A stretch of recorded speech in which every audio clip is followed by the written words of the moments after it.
नमस्कार। एक बार फिर हाजिर हूँ बांसुरी के एक नए लेसन के साथ। आज आपको बहुत ही इम्पोर्टेंट एक चीज़ मैं बताने वाला हूँ जो हर संगीत सीखने वालों के लिए ज़रूरी है और ऑब्वियसली थोड़ा सा सीखने के बाद आपके दिमाग में वो सवाल बार बार आते हैं जब आप वो टर्म बार बार सुनते हैं। तो आज मैं आपको बताऊंगा ऑक्टेव क्या होता है, जिसे हिंदी में कहते हैं सप्तक। सप्तक यानी जैसा कि नाम से ही जाहिर है कि सप्तक यानी जिसमें 7 सुर होते हैं। 7 सुरों का जो ग्रुप होता है, जो समूह होता है, उसे कहते हैं सप्तक। टर्मिनोलॉजी में आपको बता देता हूँ कि ऑक्टेव को हिंदी में कहते हैं सप्तक, हायर ऑक्टेव यानी तार सप्तक, मिडिल ऑक्टेव यानी मध्य सप्तक और लोअर ऑक्टेव यानी मंद्र सप्तक। तो आज मैं आपको एक तो ऑक्टेव्स के बारे में जानकारी दूंगा और दूसरा जो और इम्पोर्टेंट चीज़ है वो मैं ये बताऊंगा कि संगीत में 7 सुर नहीं होते हैं। जी, संगीत में 7 सुर नहीं होते हैं, एक्चुअली 12 सुर होते हैं। तो ये 12 सुर कौन से होते हैं और ये ऑक्टेव में कैसे आते हैं, ये चीज़ मैं आपको बताऊंगा। तो इसे बताने के लिए पहले मैं आपको बताऊं कि बांसुरी में इसमें कहा जाता है कि 1.5 ऑक्टेव होता है। कैसे कि आप ये जैसा मैंने बताया, सा यहाँ से शुरू होता है, तो ये ऊपर वाला सा हो गया। अब इससे और ऊपर जाएंगे, प, बस इसके ऊपर वाले ऑक्टेव में प तक जाकर इसके स्वर खत्म हो जाते हैं। यही कारण है कि एक बांसुरी वादक को हर स्केल की एक बांसुरी रखनी पड़ती है। अब ये स्केल क्या बला है ये मैं आपको अगली क्लास में बताऊंगा। आज मैं आपको ऑक्टेव्स बता देता हूँ और ये 12 सुर कौन से होते हैं ये मैं आपको बता देता हूँ। इसके लिए बेहतर होगा कि हम पियानो को रेफर करें। पियानो की कीज से आपको ये ज़्यादा आसानी से समझ में आएंगे। तो मैं आपको ले चलता हूँ पियानो की तरफ। तो ये है हमारा पियानो। आपने देखा ही होगा कि पियानो इस तरह का होता है। हारमोनियम में भी कीज होती है, लेकिन पियानो में आप देख रहे हैं कि बहुत सारी कीज होती है।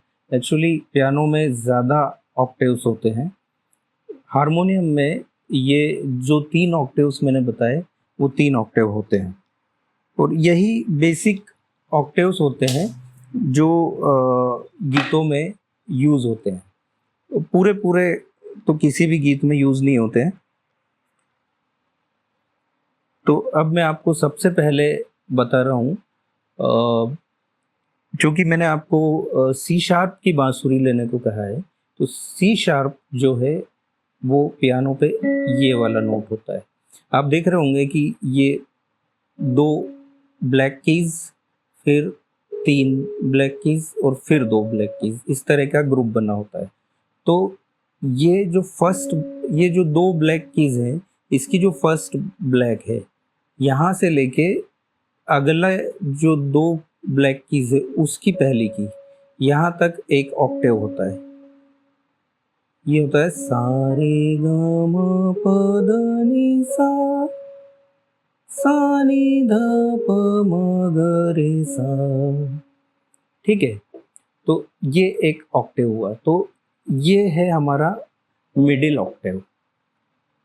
जनरली फिल्मी जो सॉन्ग्स होते हैं वो इसी ऑक्टेव में बनाए जाते हैं। ज़्यादा से ज़्यादा वो ऊपर के ऑक्टेव में यहाँ तक, और कोई बहुत हाई पिच का गाना हो तो यहाँ तक आ जाता है, पर जनरली यहाँ तक गाने हो जाते हैं। और फिर इससे नीचे जब जाएंगे, ये हमारा मिडिल ऑक्टेव हुआ सा से सा। फिर इधर नीचे आएंगे तो ये वाला सा और इसके पहले जो 2 कीज का ग्रुप है वो, तो ये सा से सा ये लोअर ऑक्टेव हुआ। फिर हम ये इधर जो ऊपर वाले सा पे गए थे, इस सा से आगे वाला सा, ये हायर ऑक्टेव हुआ। तो अगर हम एक बार लोअर ऑक्टेव से लेके हायर ऑक्टेव तक जाएं तो कैसा साउंड करेगा।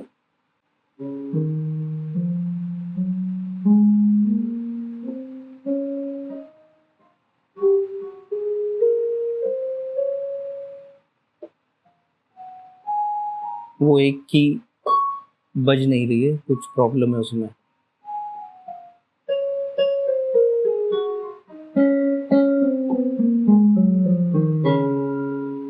तो ये हुए ऑक्टेव्स। अब मैं आपको बताता हूँ कि 12 सुर कैसे होते हैं। अब ये तो हुआ हमारा सा और ये हुआ रे। आप इसे ऐसे समझिए कि 1 सा में +1 किया तो रे आएगा, रे में +1 किया तो ग आएगा, ग में +1 किया तो म आएगा। अब अगर सा में हमने +1 की बजाय +0.5 किया तो ये आएगा, जिसे कोमल रे कहते हैं। ठीक है, तो सा में आधा अगर जोड़ा तो कोमल रे बनेगा, और सा में 1 जोड़ा तो शुद्ध रे बनेगा। तो इस तरह से कोमल और शुद्ध स्वर मिला के 12 स्वर होते हैं।